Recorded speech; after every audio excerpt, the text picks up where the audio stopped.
Descargo de responsabilidad. Todo el material, historia, diálogos e ilustraciones, utilizado en este vídeo pertenece a sus legítimos dueños.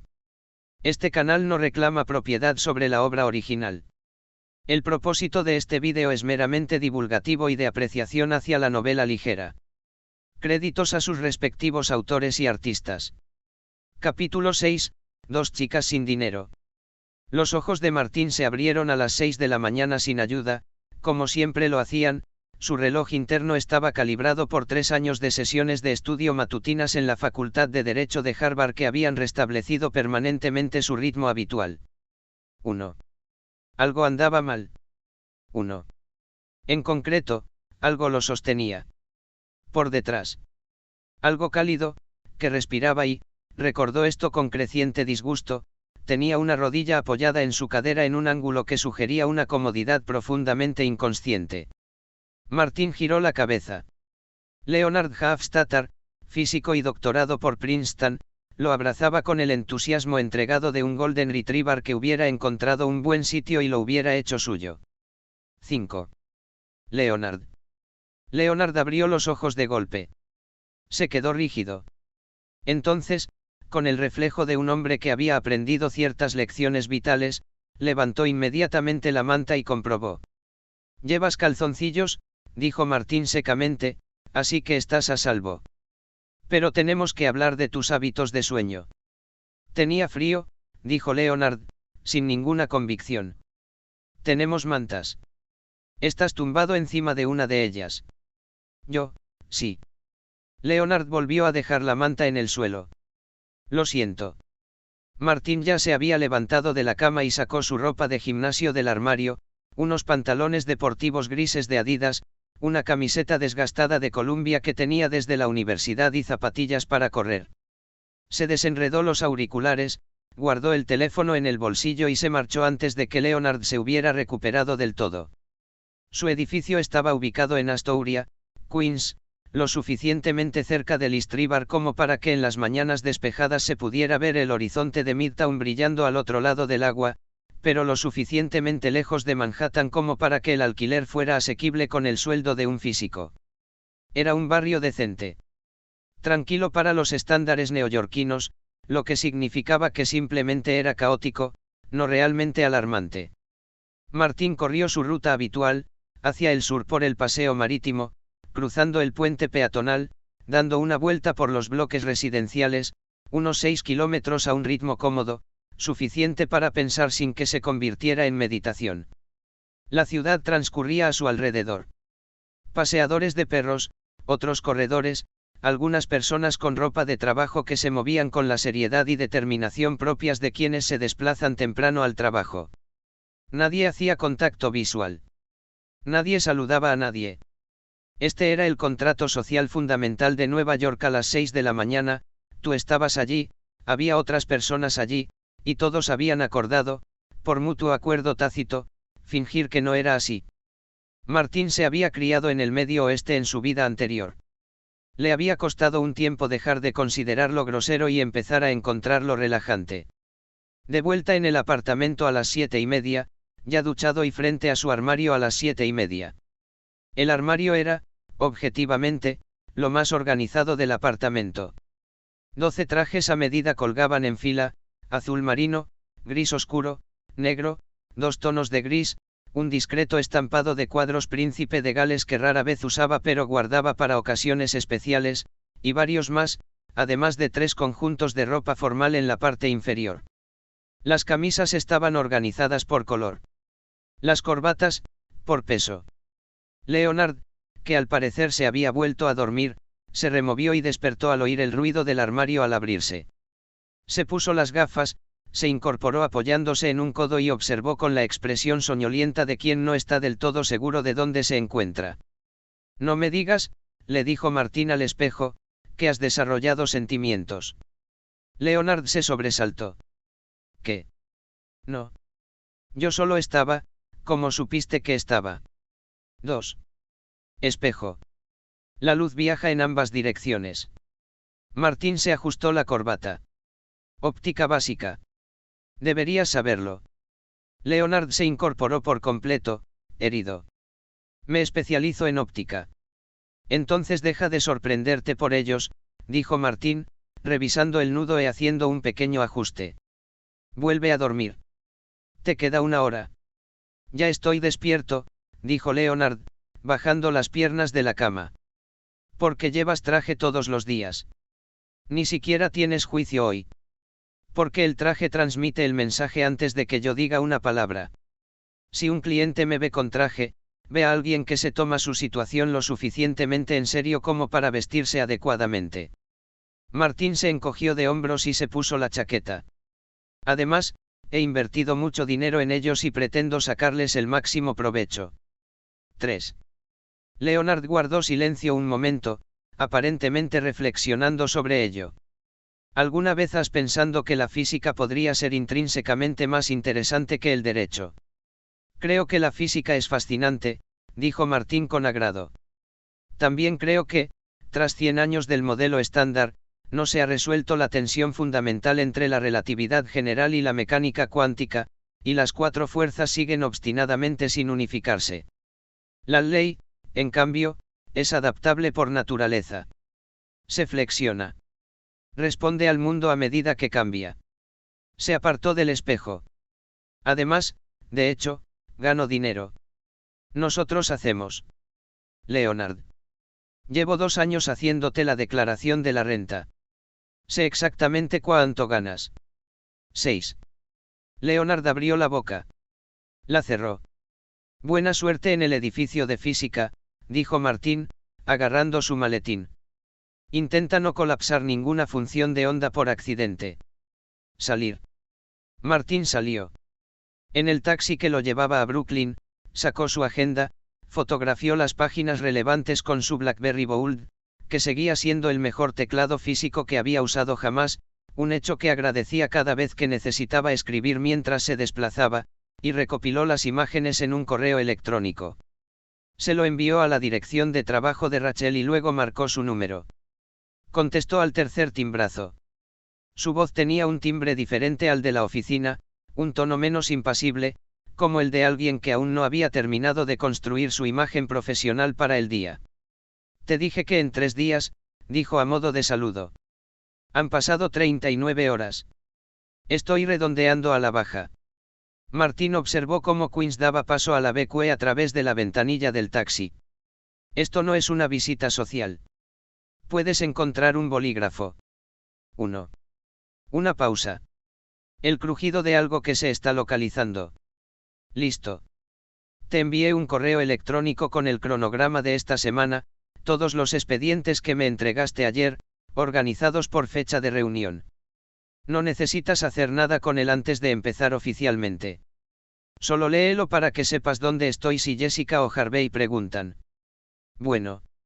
Segundo punto, mi formato de programación está en ese mismo correo electrónico. El archivo adjunto se llama plantilla. Sé que tienes tu propio sistema, y estoy seguro de que es bueno, pero necesito que trabajemos con el mismo formato para que, si no estás disponible, pueda leer tus notas sin necesidad de descifrar nada. Un breve silencio que sugería que tenía una opinión al respecto. Tercero, Jessica quiere que Harvey y yo hagamos una visita a la Facultad de Derecho de Harvard antes de que termine el mes para reclutar estudiantes. Cuando estés allí, contacta con la secretaria de Harvey, Donna, y busca un hueco que le venga bien a su agenda. Él tiene prioridad en la planificación, ya que es estudiante de último año. Indícame lo que acuerdes. Donna Paulson, dijo Rachel. Sé quién es. Bien. Hay una cuarta cosa. No. Eso es todo. Otra pausa. Me llamaste antes de las 9 de la mañana, un día en que todavía no trabajo para ti, para decirme 3 cosas que podrían haber esperado hasta el lunes. Quería adelantarme a la semana. Querías sentirte cómoda hablando con tu secretaria antes de que lo sea oficialmente, dijo Rachel.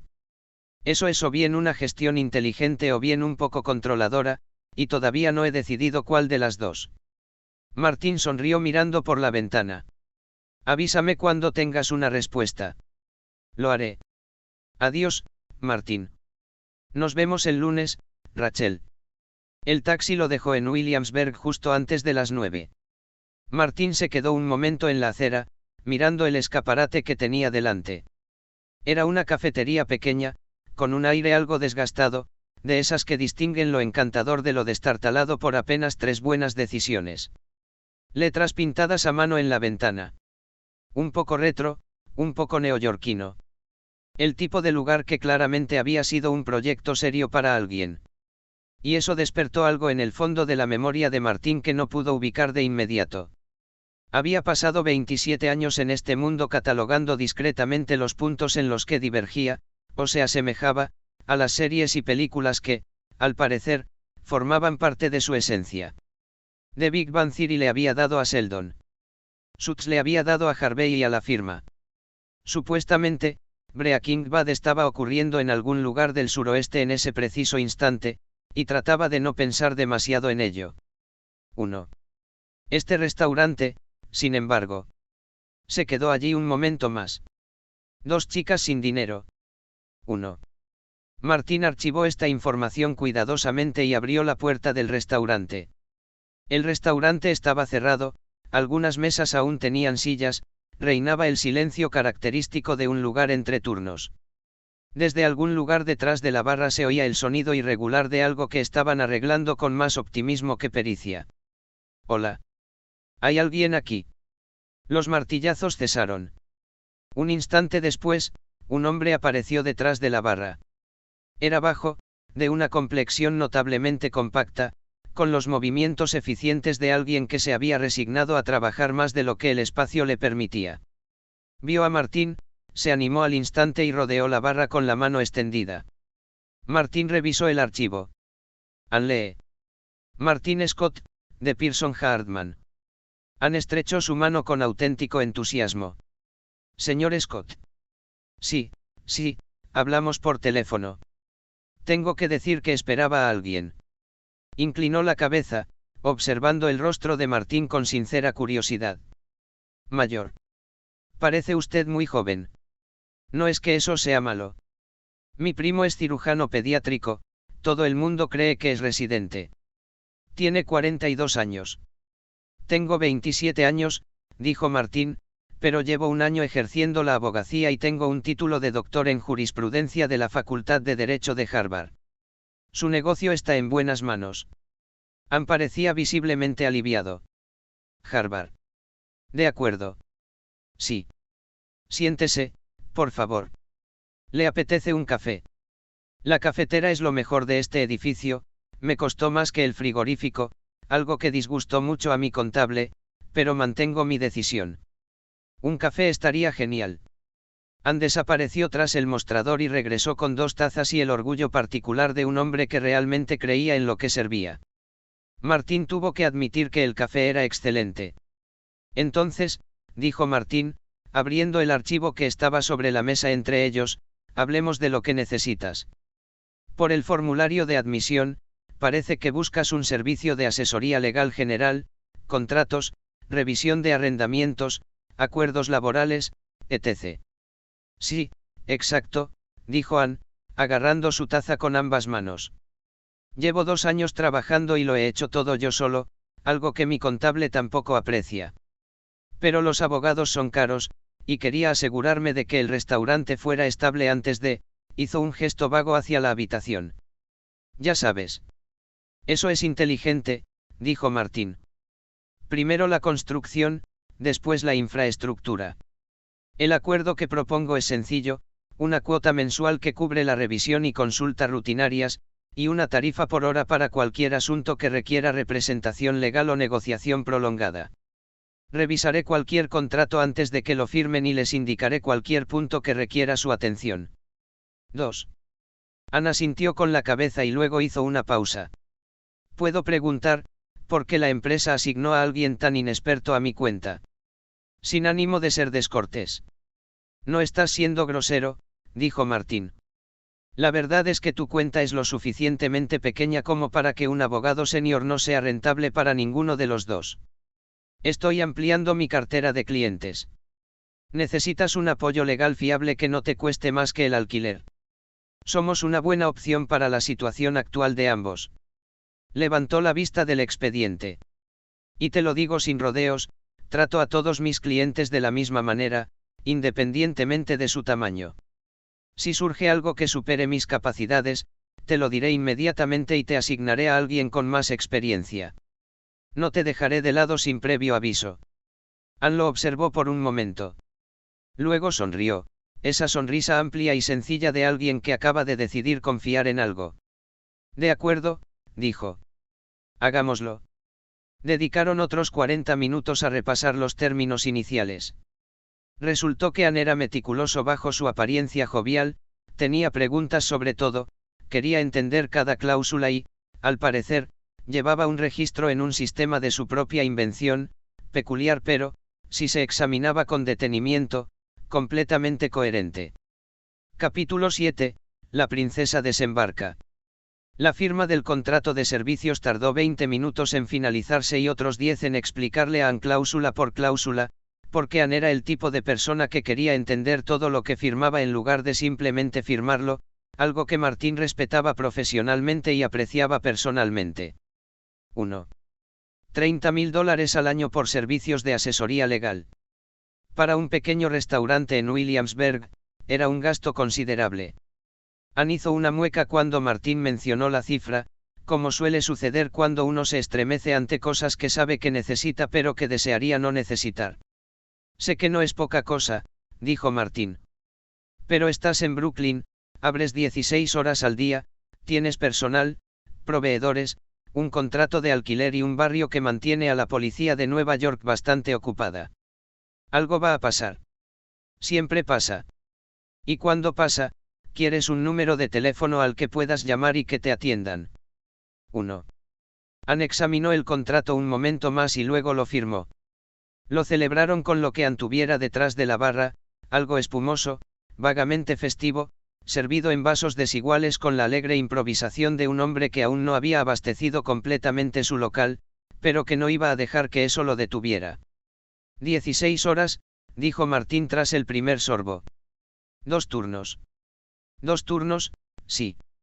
Hice mi tarea, la legislación laboral de Nueva York, los límites de horas extras, los horarios de descanso obligatorios. Hice el examen de cumplimiento. Ann dijo esto con la ligera actitud defensiva de alguien a quien ya habían puesto en duda. Sé lo que hago.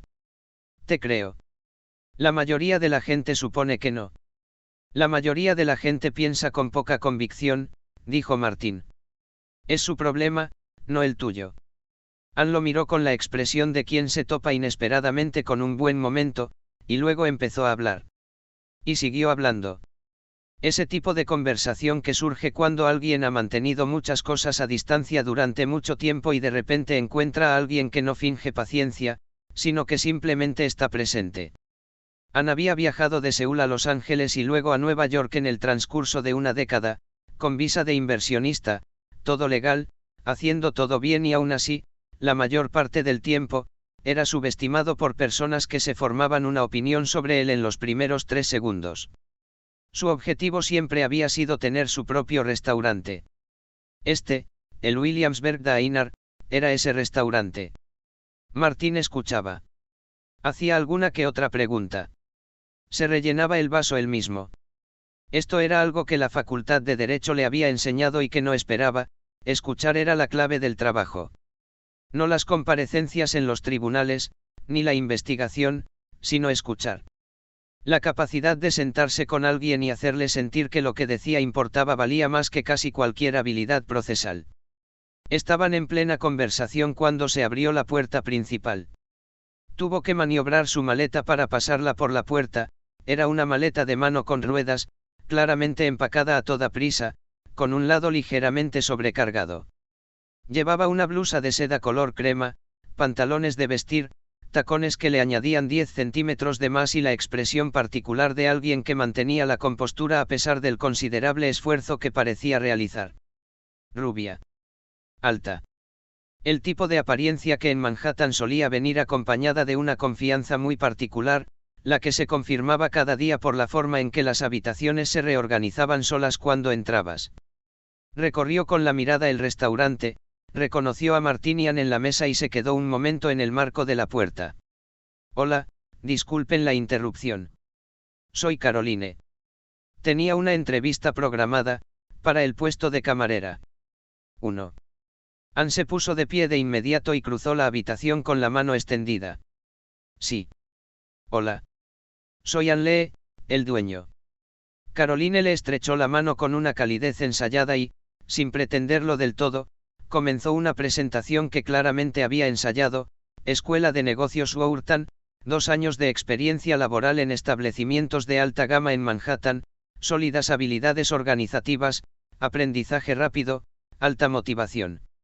Anne escuchaba con la expresión de quien observa un espectáculo de fuegos artificiales un poco más elaborado de lo que la ocasión requería. No la interrumpió. La dejó terminar. Luego asintió una vez, con un gesto amplio, con la determinación ejecutiva de alguien que solo ha visto un episodio de una serie sobre directores ejecutivos y ha tomado notas. Contratado. A las 5 de la tarde. Caroline se detuvo. Yo, de verdad. Sí.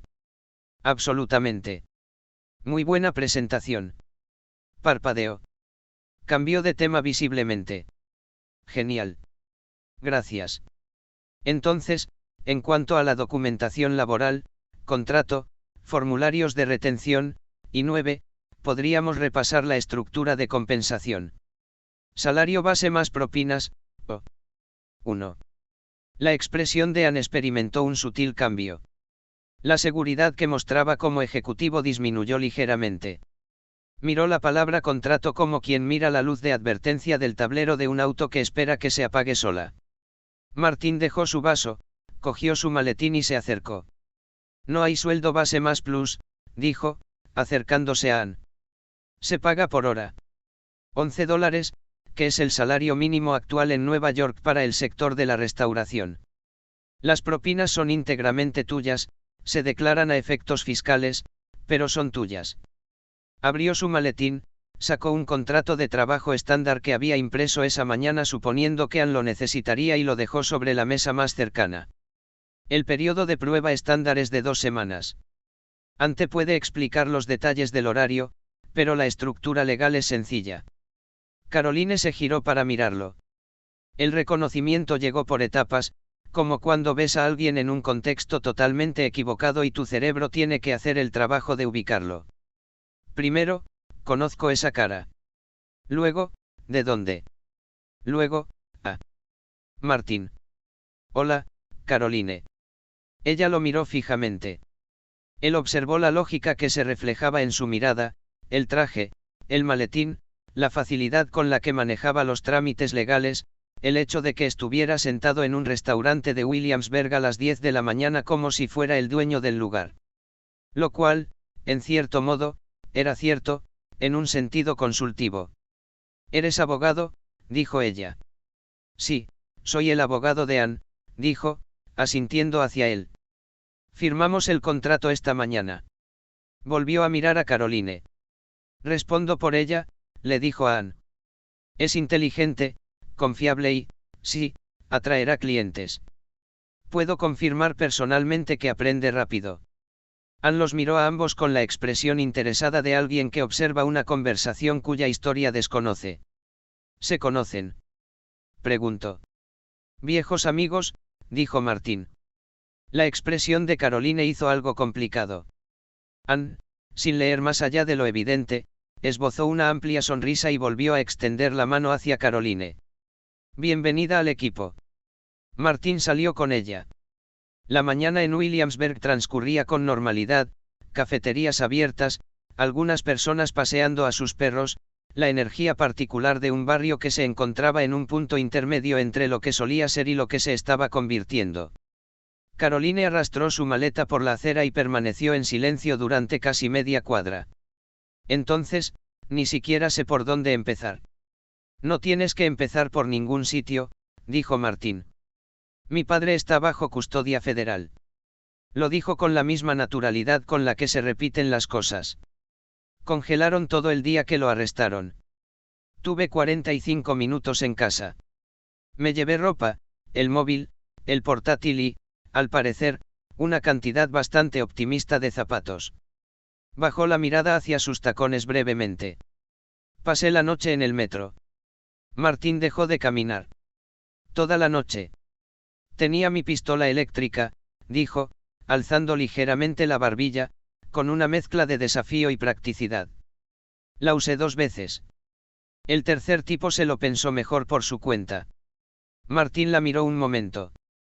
Caroline Channing, quien 6 meses antes había sido fotografiada en una fiesta posterior a la Met Gala luciendo como el resultado lógico de cada buena decisión genética que su familia había tomado durante 3 generaciones, estaba parada en una acera de Williamsburg con una maleta de mano, una pistola paralizante y la blusa de seda del día anterior, contándole que se había defendido en el metro con una serenidad que la mayoría de la gente reservaba para describir pequeños retrasos en el tráfico.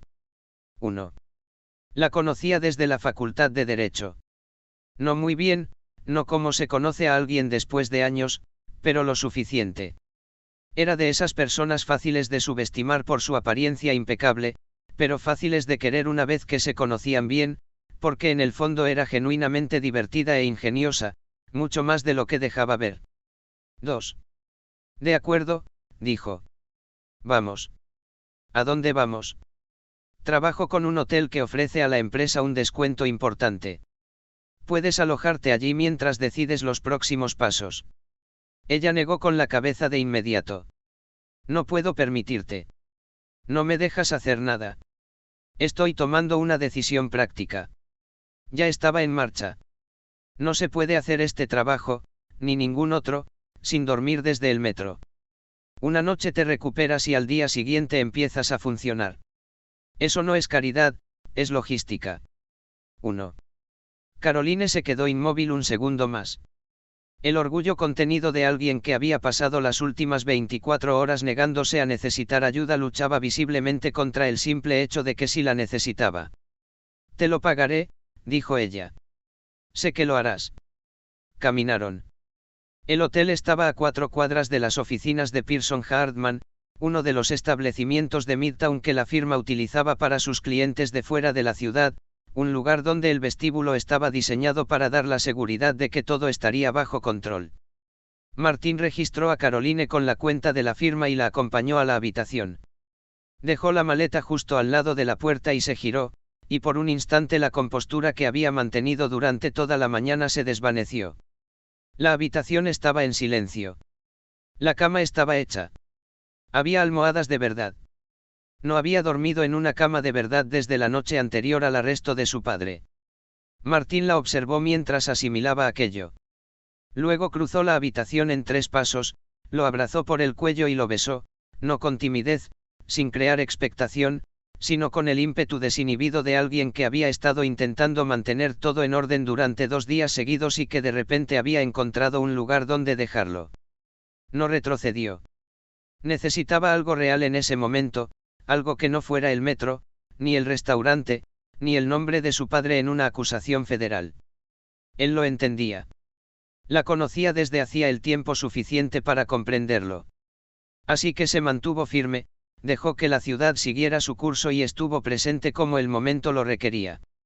Fuera de la ventana, 23 pisos más abajo, Midtown seguía su ritmo implacable de siempre, indiferente e inmutable, como siempre ha sido Nueva York, llevando consigo los peores y los mejores días de todos a la misma velocidad, sin hacer distinción alguna. Capítulo 8. La colcha de Penny. Martín empezó a practicar boxeo a los 16 años y Krav Maga a los 18, en parte porque Nueva York exigía cierta autosuficiencia práctica y en parte porque 7 años de facultad de Derecho dejaban mucho estrés que necesitaba canalizarse. El resultado fue un nivel de condición física que solía sorprender a quienes se habían formado una opinión sobre él basándose en el traje. 10. 2 horas después, se encontraba mirando al techo de una habitación de hotel en Midtown, dejando que su ritmo cardíaco terminara de volver a la normalidad. 2. A su lado, Caroline exhaló lentamente sobre su almohada. Sigues siendo el mejor en eso, dijo, mirando al techo. Martín no dijo nada. Estaba sumido en ese silencio particular posterior a la descarga de adrenalina contra el que había aprendido a no luchar, esos pocos minutos en los que todo se detenía y el cerebro dejaba de procesar información por un instante. 5. La ciudad bullía 23 pisos más abajo. Alguien pasó por el pasillo con un carrito de equipaje. En algún lugar sonó un teléfono una vez y se cortó. Al cabo de un rato, se levantó. Se ducharon por separado y comieron el almuerzo del hotel en bata, servicio de habitaciones, porque ninguno de los dos estaba vestido y porque Martín había decidido que Caroline necesitaba una comida que no fuera comida preparada de una tienda de barrio a las 2 de la mañana. Ella había pedido el bistec sin mirar el precio, luego pareció recordarlo, volvió a mirar el precio y lo pidió de todos modos con la expresión de alguien que está reajustando su relación con el dinero en tiempo real. La observó mientras ella movía un trozo en su plato. ¿Cuál es el plan?, preguntó. No levantó la vista de inmediato. El restaurante. Salvar lo que pueda. Ya veré qué hago después. Hizo una pausa.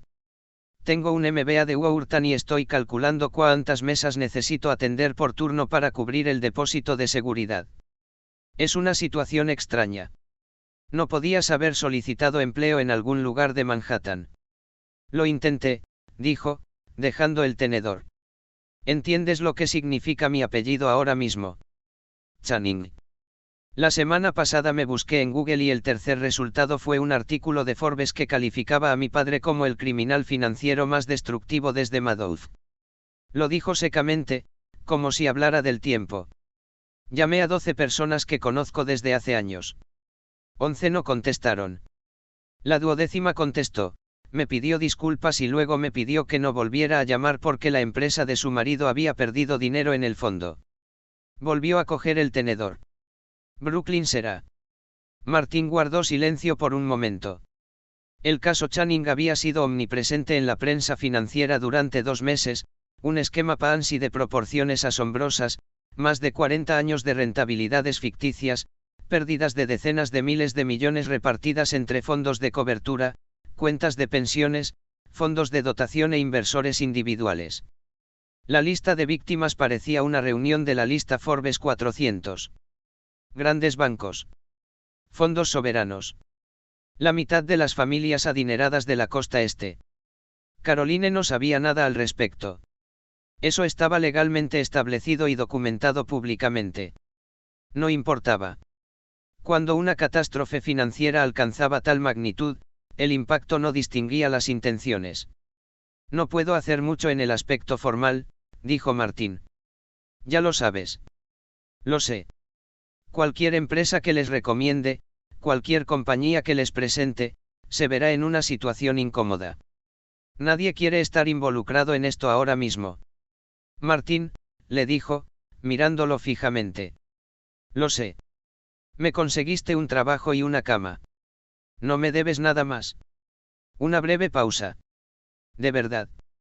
Necesito que me dejes resolver el resto por mi cuenta o voy a perder la cabeza. Él lo reconoció. La dignidad particular de alguien que necesitaba creer que aún era capaz de resolver sus propios problemas, porque si eso también desaparecía, no quedaría mucho. De acuerdo, dijo. Pero si necesitas hablar o las cosas se ponen feas, me llamas. Eso no es negociable.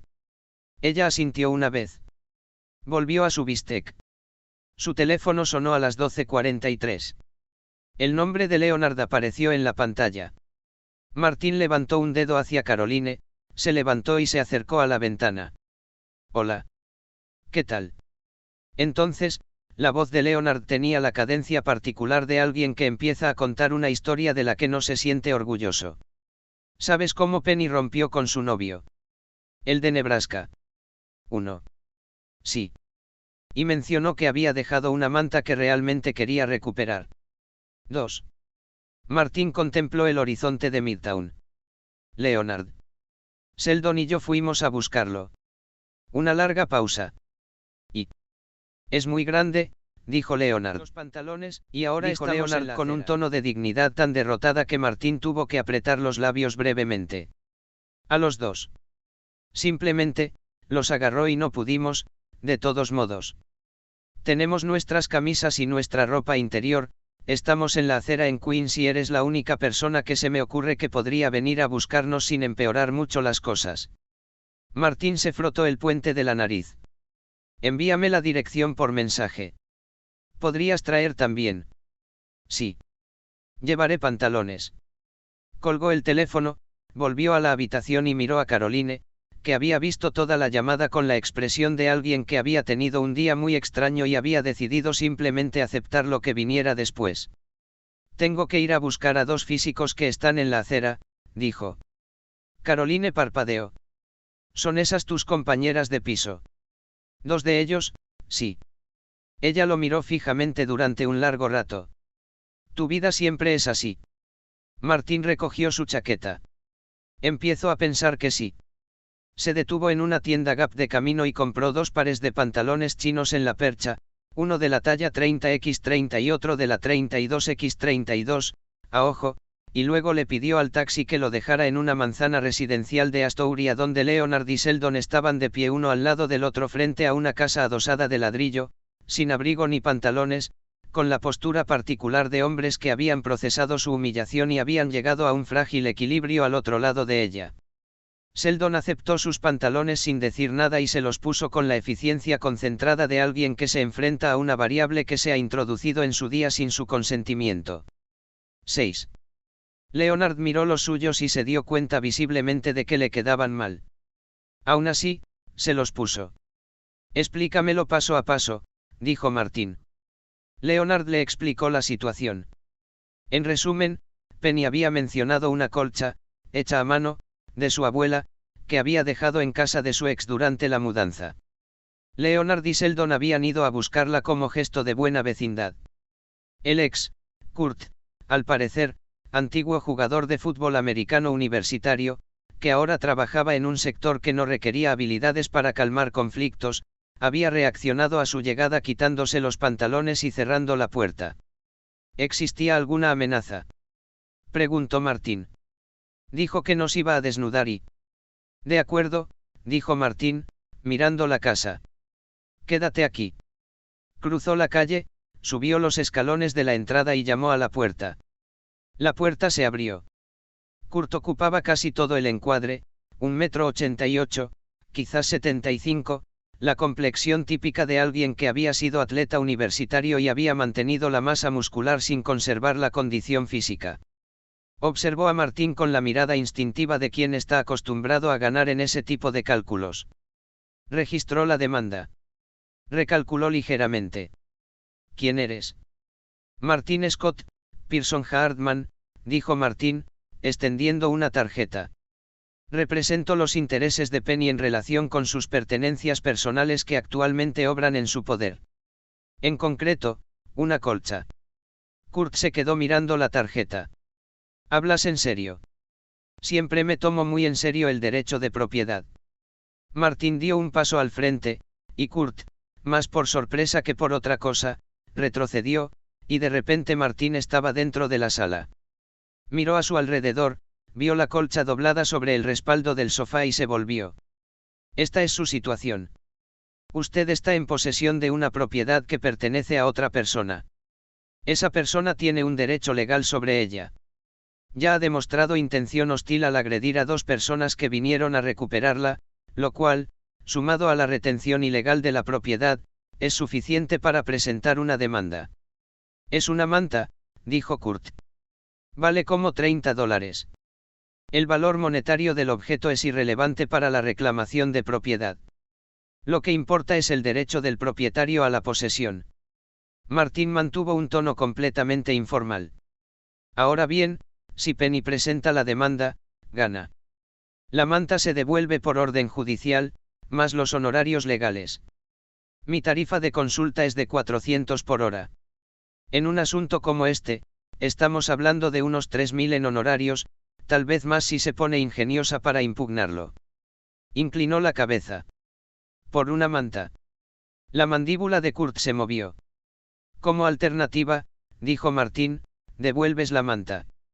Cruzas la calle, te disculpas con los 2 hombres a los que agrediste, y sí, quitarle los pantalones a alguien sin su consentimiento cuenta, lo he comprobado, y la gente de Penny da por zanjado el asunto. Un largo silencio. Kurt miró la colcha. Miró a Martín. Miró la tarjeta de presentación que tenía en la mano. Martín esperó. Harvey le había enseñado que el silencio en una negociación no era un vacío que uno estuviera obligado a llenar. Uno exponía sus argumentos, dejaba de hablar y dejaba que la otra persona sacara sus propias conclusiones. Kurt hizo los cálculos. No estaba intentando, se detuvo. Empezó de nuevo. Penny y yo. No la engañé ni nada. Simplemente no funcionó. Y entonces estos dos tipos aparecen en mi puerta actuando como si yo fuera una especie de... Se pasó la mano por la cara. Estaba teniendo una mala semana. Lo entiendo, dijo Martín. No es que esté bien, ni que no pase nada, simplemente lo reconoció.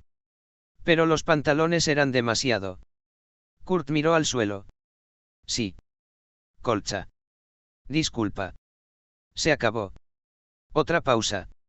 Entonces Kurt cogió la colcha del sofá y la extendió. Martín lo tomó. Cruzaron la calle juntos, Martín, Kurt y la colcha, y Kurt se paró frente a Leonard y Sheldon en la acera y les ofreció lo que Martín tuvo que reconocer que era una disculpa sincera para alguien que claramente tenía muy poca experiencia con ellos. Fue específica, sin excusas, y mantuvo el contacto visual. Leonard, incapaz por naturaleza de guardar rencor durante más de 4 minutos, lo perdonó de inmediato. Sheldon dijo que aceptaba la disculpa con la condición de que no se produjeran futuras violaciones del contrato social, lo cual Kurt interpretó con la mirada inexpresiva de quien escucha un idioma que reconoce pero no logra comprender del todo. Martín le entregó la colcha a Leonard. Devuélvela a Penny. Gracias, dijo Leonard, con el genuino alivio de un hombre que vuelve a estar en el lado correcto de la situación. ¿En serio? No tenías por qué. Estaba por el barrio, dijo Martín, ajustándose la chaqueta. Miró a Kurt. El taxi cuesta 37 por trayecto, 74. Kurt parpadeó. Luego miró a Leonard. Después volvió a mirar a Martín. Espera, 3 por 2 es. Martín se detuvo. ¿Qué? Dijiste 37 en cada sentido. Vinieron 3 de ustedes, ¿verdad? Entonces, 37 por 3 es. Era un taxi, dijo Martín lentamente. Ida y vuelta. 37 más 37. Oh. Kurt asimiló esto. Entonces, como 60 y tantos. 1. $74. Martín sacó su teléfono, abrió la calculadora y la levantó. 37 más 37. ¿Quiere verificar? Kurt miró la calculadora. Oh. Sí. De acuerdo. Sacó su billetera, contó $74 y se los entregó. Martín lo tomó. Luego lo miró fijamente. ¿Y la propina de $6? Kurt se quedó mirando fijamente. ¿Quieres una propina? Para tu propio taxi. El conductor se lo merecía, dijo Martín, extendiendo la mano. $6. Leonard observaba con mucha atención un punto en la distancia media. Sheldon dijo, sin dirigirse a nadie en particular, la propina habitual suele ser del 15 al 20% de la tarifa, lo que situaría la propina entre $11 y $15. $6 representan una propina por debajo del estándar. Sheldon, dijo Martín. Sí. Gracias. De nada. Kurt, con la expresión de alguien que había perdido la noción del tiempo y no se había dado cuenta de cómo se le había pasado la tarde volando, sacó $6 más y se los entregó. Martín se guardó los $80 en el bolsillo, asintió una vez a Kurt y volvió hacia la carretera principal para parar un taxi hacia el norte. Detrás de él, oyó a Leonard decir, no lo suficientemente bajo, siempre es así. Sheldon lo consideró. Según mi experiencia, sí. Aunque suele limitar la manipulación psicológica a casos con mayores riesgos económicos. Esto podría haber sido por diversión. Martín alzó la mano sin darse la vuelta. El taxista que se detuvo tenía un conductor que claramente había tenido una tarde complicada, y Martín le dio una propina del 15%. Capítulo 9, llevando a la secretaria a ver coches. Jessica Pearson tenía una economía de expresión que Martín había aprendido a interpretar como si se tratara del pronóstico del tiempo, pequeñas señales que transmitían información significativa. Una ceja arqueada significaba, explícate. Una leve inclinación de cabeza significaba, te estoy escuchando, pero no estoy convencida. Y la palabra que usó ahora, mientras hojeaba la carpeta que tenía en las manos con la apreciación mesurada de alguien a quien realmente no impresionaba fácilmente. Notable. Lo dijo 2 veces. Martín contó. Había pasado exactamente una semana desde que le asignó la cartera de clientes de prueba, 7 clientes de consultoría, de esos que los socios senior pasan de mano en mano como si fueran muebles viejos, de bajo margen, sin complicaciones, pero de una importancia discreta. La evaluación implícita, ver qué hace el nuevo con el trabajo que nadie más quería. Firmó los 7 contratos en un plazo de 5 días hábiles. Jessica dejó la carpeta sobre su escritorio y lo miró al otro lado de ella. Los 7 contratos de consultoría firmados, anticipos en regla, expedientes abiertos. Hizo una pausa. ¿Cómo lograste superar el problema de la edad? Martín estaba sentado frente a ella en el sofá de la oficina, con la chaqueta puesta y un tobillo cruzado sobre la rodilla opuesta. La edad es una desventaja y una ventaja, según cómo se mire. La desventaja es obvia, parezco recién graduado, que básicamente lo fui. La ventaja es que los abogados mayores de 30 que cobran mis honorarios no aceptan casos de este tamaño. Están buscando casos millonarios. Extendió las manos. Soy el único graduado de Harvard en Nueva York que contesta personalmente el teléfono cuando el dueño de un restaurante en Williamsburg tiene una pregunta sobre un contrato con un proveedor. Eso no es poca cosa. Jessica lo observó. ¿Sabes? Cuando Harvey recomendó que salieras de la libertad condicional, pensé que estaba viendo otra versión de él. Lo tomaré como un cumplido. Sí, lo es. Pero tú no eres Harvey. Lo dijo sin ninguna connotación negativa, con una mirada atenta y precisa. Harvey gana siendo la persona más inteligente e intimidante de la sala y asegurándose de que todos lo sepan. Tú ganas haciendo que la gente se sienta lo suficientemente cómoda como para decir que sí antes de haber terminado de decidir. Cerró la carpeta. Eso es, en realidad, más difícil. Martín lo aceptó. Tenemos una cosa en común. ¿Qué es eso? Resultados. La comisura de los labios de Jessica se movió casi imperceptiblemente. En su vocabulario, eso equivalía a una ovación de pie. 2. Martín había trazado la jerarquía de la empresa durante su primera semana con el instinto metódico de alguien que había aprendido en su vida anterior que saber cuál era tu posición en una estructura era el primer paso para avanzar en ella. 4 niveles de abogados en ejercicio: asociado, socio junior, socio senior y socio titular.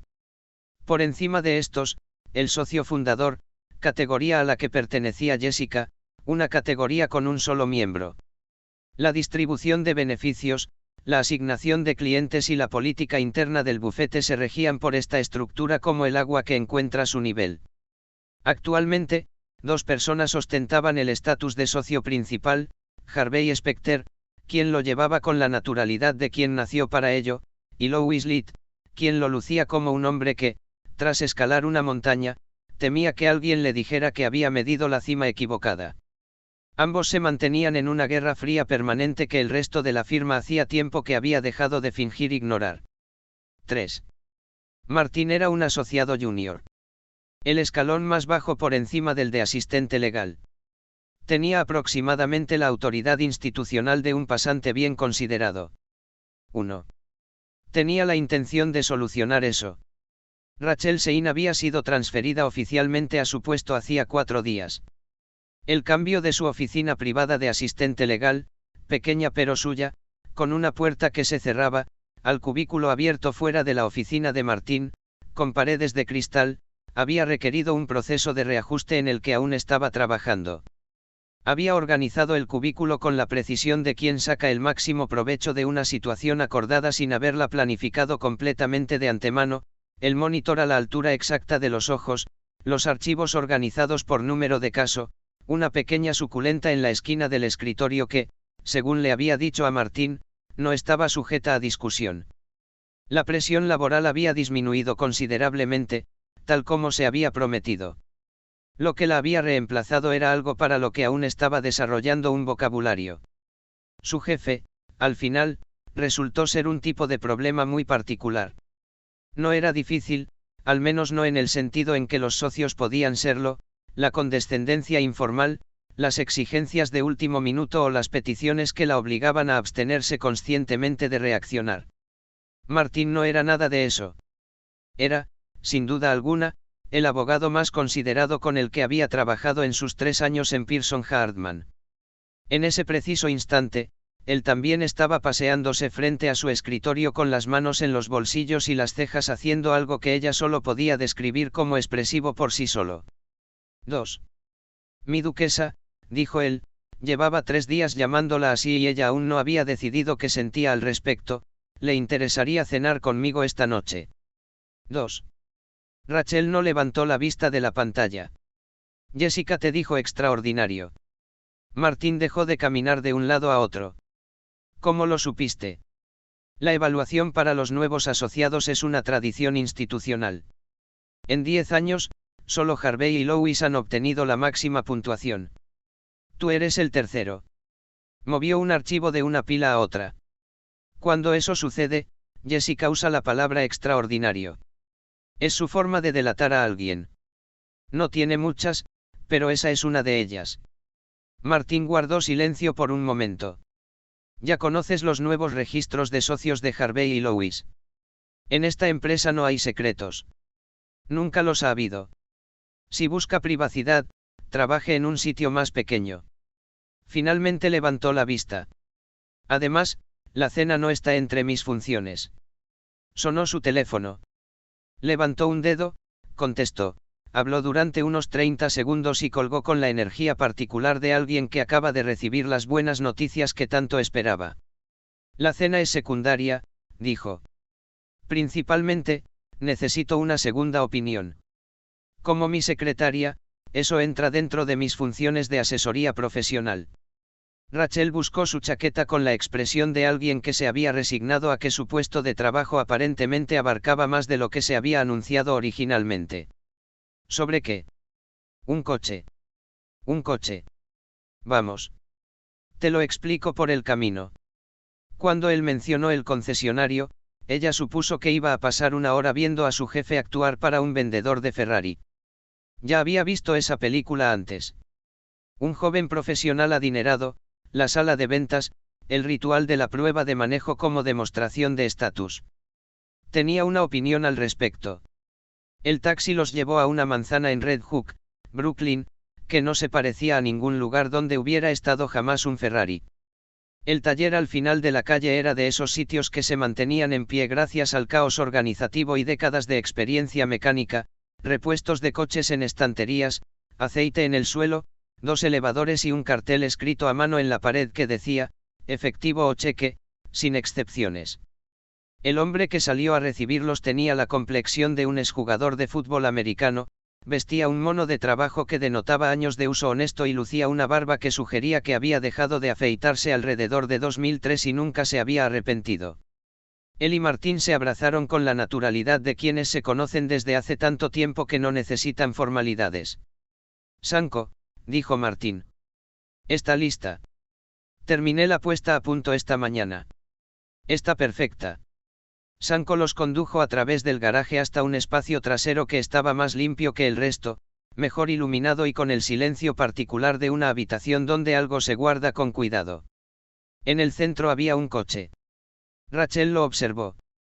Era bajo, ancho, inconfundiblemente americano, como los coches de cierta época, no elegante, ni sutil, sino funcional, con un aire casi arquitectónico. Pintura negra mate que absorbía la luz en lugar de reflejarla. Las líneas de un diseño de una época en la que la aerodinámica implicaba apartarse del camino de semejante máquina. Un Camaro de segunda generación, dijo Martín, pasando la mano por el panel trasero con una expresión que Rachel reconoció por la forma en que algunos socios miraban sus relojes. De 1973. Sanko reconstruyó el motor, un V8LS3, con piezas internas nuevas y un exterior de la época.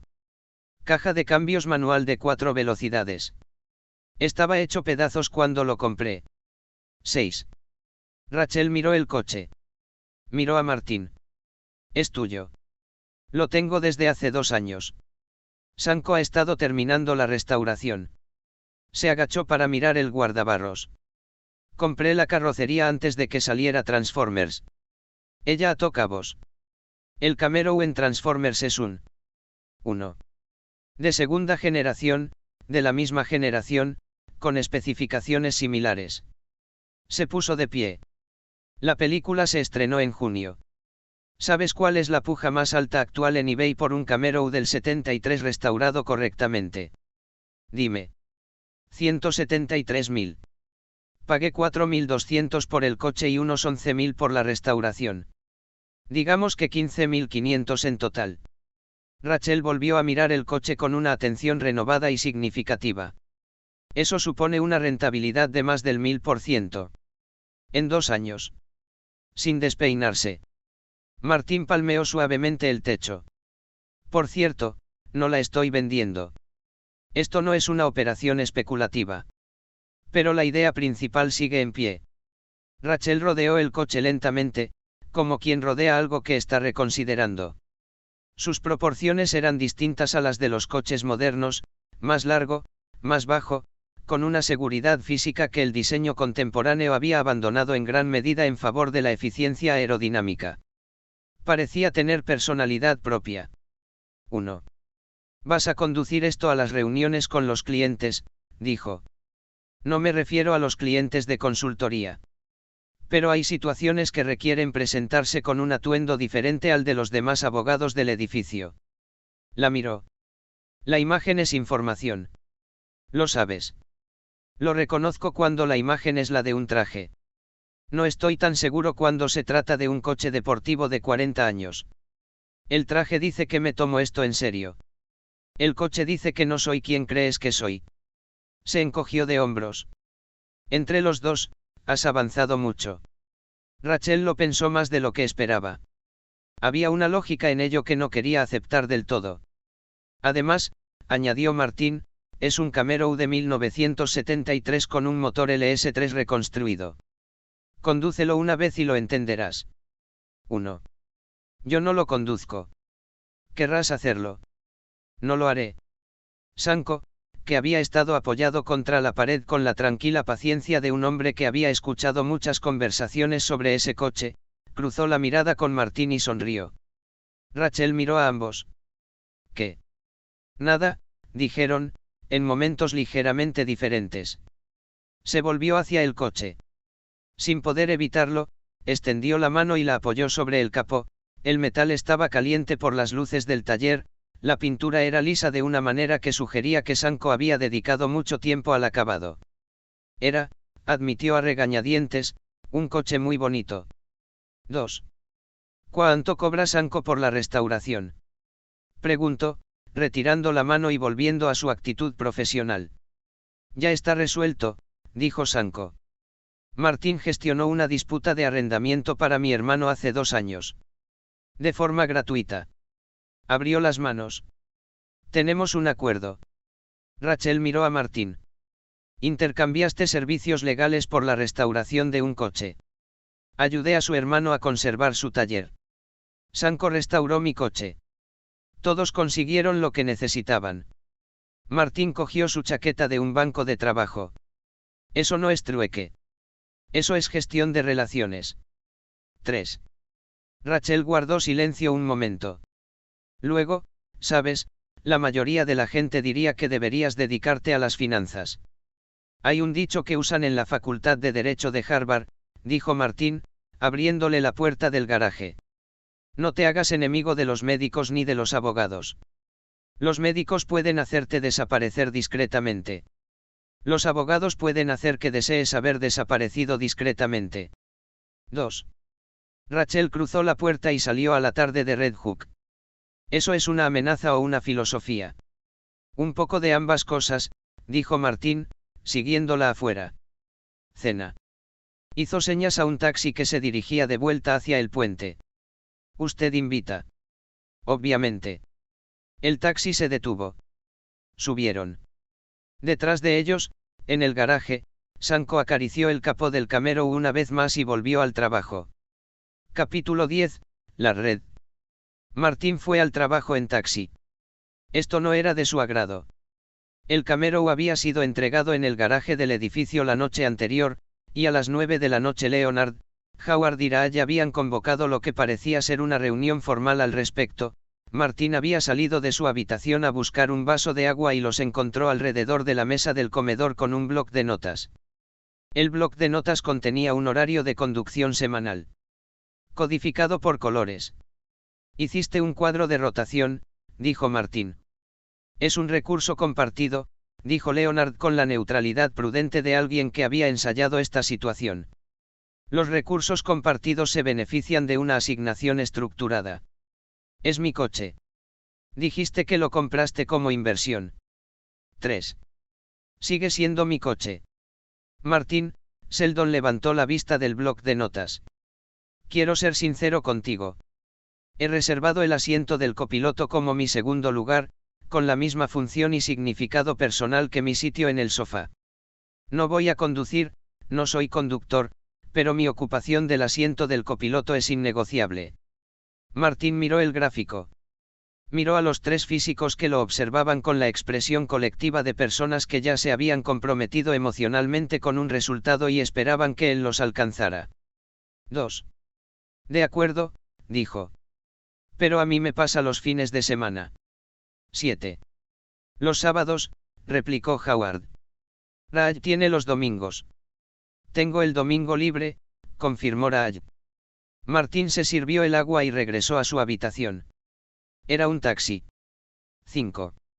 Llegó a la oficina a las 8:30, lo que en Pearson Hartman era aproximadamente el equivalente profesional a llegar a tiempo.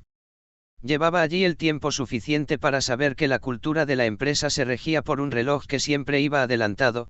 Los asociados que llegaban a las 9 ya estaban por detrás de los que llevaban allí desde las 7:30, y estos últimos estaban por detrás de Harvey, quien daba la impresión de que simplemente nunca se iba. Encendió su computadora. Dejó su café. Abrió la carpeta superior de su bandeja de entrada. Rachel apareció en su puerta a las 8:30 con un café que, evidentemente, había preparado al momento. No era el café de la cafetera común de la sala de descanso, sino uno de la buena máquina de la cocina que requería conocer una secuencia específica de botones, la cual, al parecer, había descifrado en sus 2 primeros días. 1. Martín lo tomó y dio un sorbo. Estaba excelente. Quiero que sepan, dijo con tono solemne, que he estado pensando en mi legado. Y he llegado a la conclusión de que voy a terminar como Michael Corleone, viejo, solo, sentado en una silla de jardín frente a una casa muy bonita, viendo pasar las estaciones hasta que yo deje de hacerlo. Rachel lo miró con la expresión que había desarrollado para estos momentos, ni exasperación del todo, ni diversión del todo, algo que se situaba precisamente entre ambas. Y tu teoría de trabajo, dijo, es que yo soy la responsable de esto. Eres increíblemente competente, dijo Martín. Has establecido un estándar imposible. ¿Cómo se supone que voy a conformarme con alguien que no sea ya así de organizado, tan intuitivo y tan consistentemente acertado? Podrías intentar ser directo con los cumplidos. Así todos ahorramos tiempo. Dejó una carpeta en la esquina de su escritorio. Además, llamó el hotel. Tu huésped del martes se marchó el jueves por la mañana. $739. Necesitan una firma o un cheque. Martín guardó silencio durante exactamente un instante. Yo me encargo. Déjame encargarme, dijo Rachel, en un tono que no era exactamente una corrección, pero que tenía el mismo efecto. El nombre Channing está en boca de todos en la prensa financiera ahora mismo. Que un abogado con alguna conexión con ese nombre, por informal que sea, pague la cuenta de un hotel es un rastro que no necesitas. Extendió la mano. Cuenta. 1. Martín abrió su cajón, escribió el cheque y se lo entregó. Rachel lo tomó, comprobó la cantidad para asegurarse de que coincidía y lo guardó en su cuaderno con la rapidez y eficiencia de quien cierra un paréntesis. De ahora en adelante, cualquier asunto de este tipo pasará primero por mí. 1. Comprendido. Bien. Abrió su cuaderno en una página en blanco. Horario. Él se lo explicó paso a paso, o mejor dicho, ella se lo explicó a él, ya que ella ya había repasado todo y principalmente estaba confirmando que su comprensión coincidía con la de él. Los 7 contratos de consultoría se archivaron. Los 3 casos de asistencia jurídica gratuita tenían un camino claro. Él había redactado dictámenes jurídicos sobre todos ellos durante las 2 noches anteriores y le había entregado la carpeta a Rachel para que la distribuyera a los clientes para su revisión. Si estaban de acuerdo, firmarían la autorización. De lo contrario, el bufete reasignaría el caso. Quedan 4 casos pendientes, uno por infracción civil, uno de defensa penal y 2 que ya había encaminado hacia su resolución. El caso del asesinato, dijo Rachel. Delito de segundo grado. Mi cliente está en Raíques ahora mismo, le negaron la fianza. Frunció el ceño mirando al techo. El caso del fiscal es más limpio de lo que me gustaría. Todavía no he encontrado el ángulo adecuado. Deberías al menos visitarla. Dale un plazo, algo a lo que aferrarse. Si la visito ahora mismo, lo que le ofrezco es un falso consuelo o una evaluación honesta de que su exposición mínima es de 10 años. No sé qué es más cruel. Negó con la cabeza. Primero, déjame encontrar el ángulo adecuado. Rachel lo miró un instante y luego lo aceptó. Estaba aprendiendo cuáles de sus decisiones eran negociables y cuáles eran fruto de una reflexión profunda. Esta era una de las últimas. Eso es todo, dijo ella. Martín levantó la vista. Eso es todo. 3 casos de asistencia jurídica están pendientes de la firma del cliente, uno civil y otro penal están en trámite. Para ser la primera semana, la carga de trabajo es bastante reducida. Martín se recostó en su silla y se llevó el dedo índice a los labios, un gesto pensativo que Rachel ya había catalogado, junto con el ligero pliegue en la frente que precedía a sus decisiones menos convencionales. 1. ¿Sabes lo que aún no tengo?, dijo. Crédito por captación de clientes, dijo Rachel de inmediato. Tus propios clientes. Las cuentas de consultoría llegaron a través del sistema de referencias de la firma, no son tuyas, son de la firma. Para ascender, debes ser la abogada que originó las cuentas que te siguen. Exactamente. Así que vas a ir a buscar clientes. Voy a dejar que los clientes me encuentren, dijo, inclinándose hacia adelante. Necesito una suite presidencial, una recepción con servicio de catering, un bar y habitaciones para invitados adicionales. ¿Qué tan rápido puedes organizarlo a través de la cuenta hotelera de la empresa? Rachel ya estaba haciendo matemáticas. Esta noche, si empiezo ahora. Martín chasqueó los dedos. Hazlo. 30 personas, presupuesto para 40. Cogió el móvil, buscó un contacto y se lo llevó a la oreja.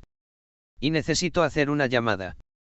Rachel abrió su cuaderno y esperó. La llamada se conectó. Hola. Soy yo. La postura de Martín cambió sutilmente, no se volvió menos profesional, sino más bien ajustada, como cuando uno se adapta a alguien a quien conoce desde antes de que se convirtiera en quien es ahora. Necesito que des una señal.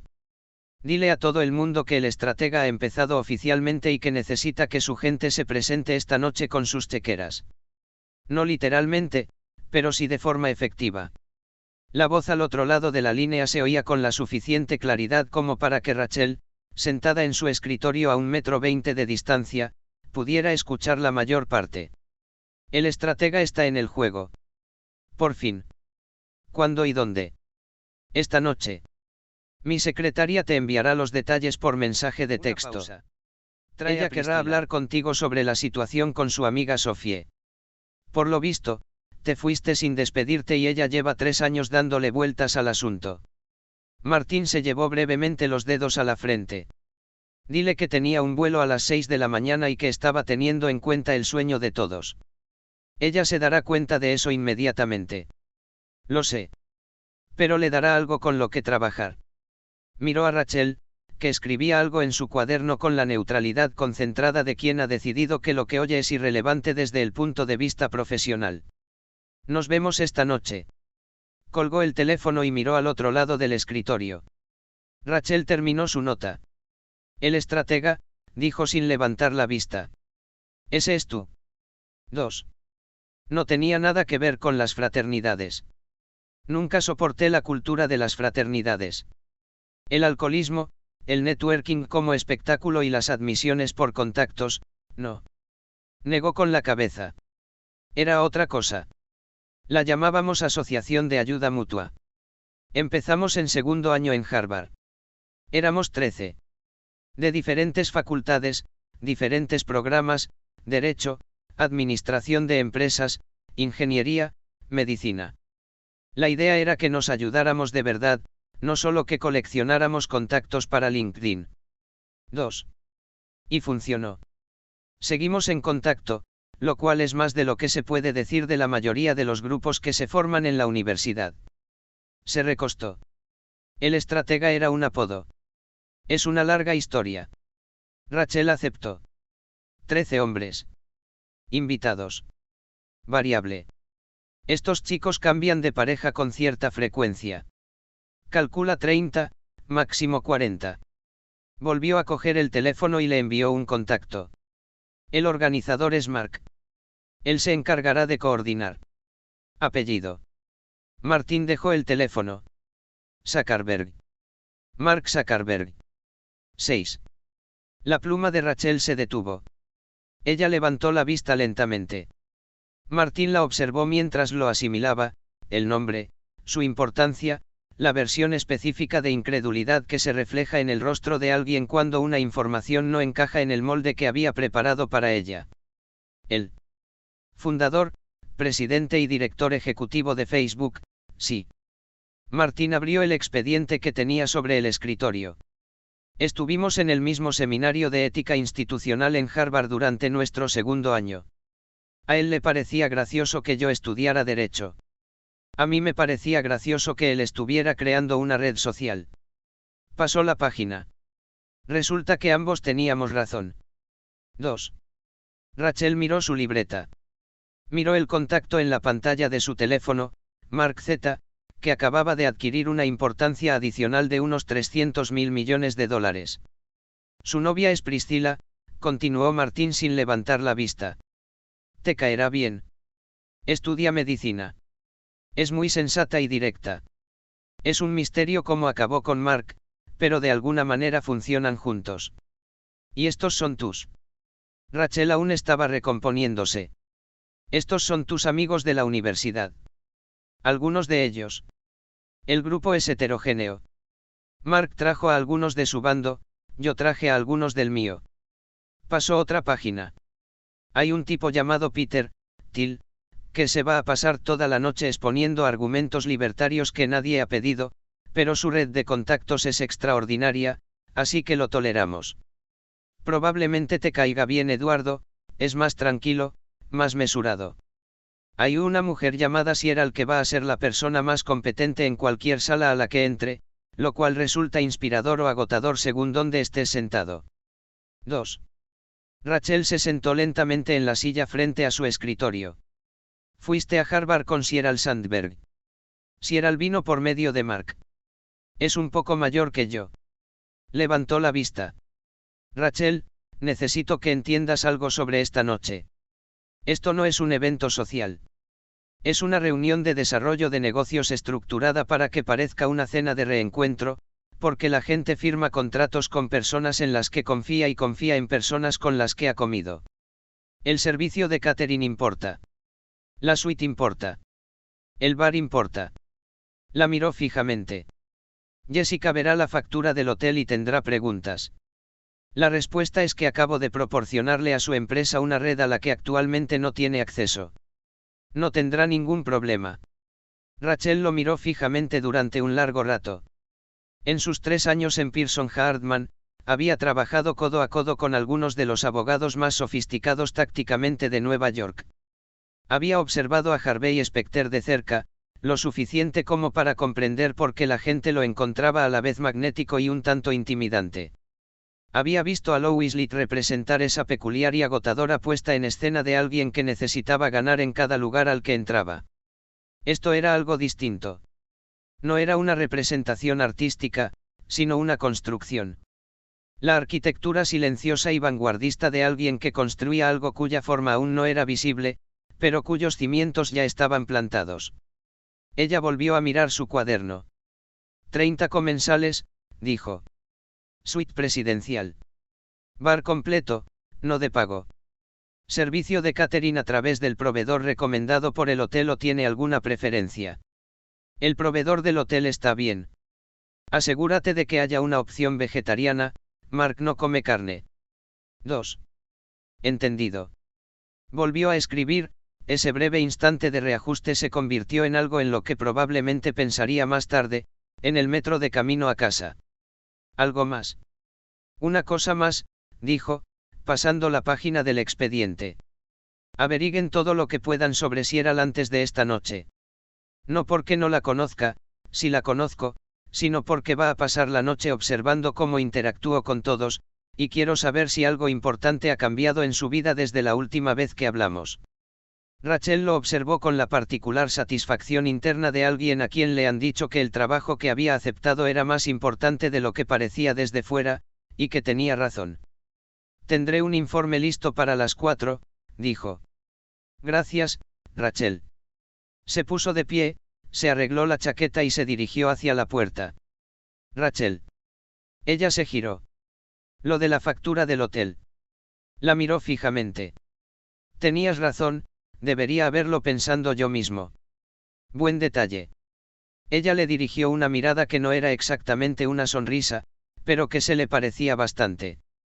Para eso me pagas. Ella fue a trabajar.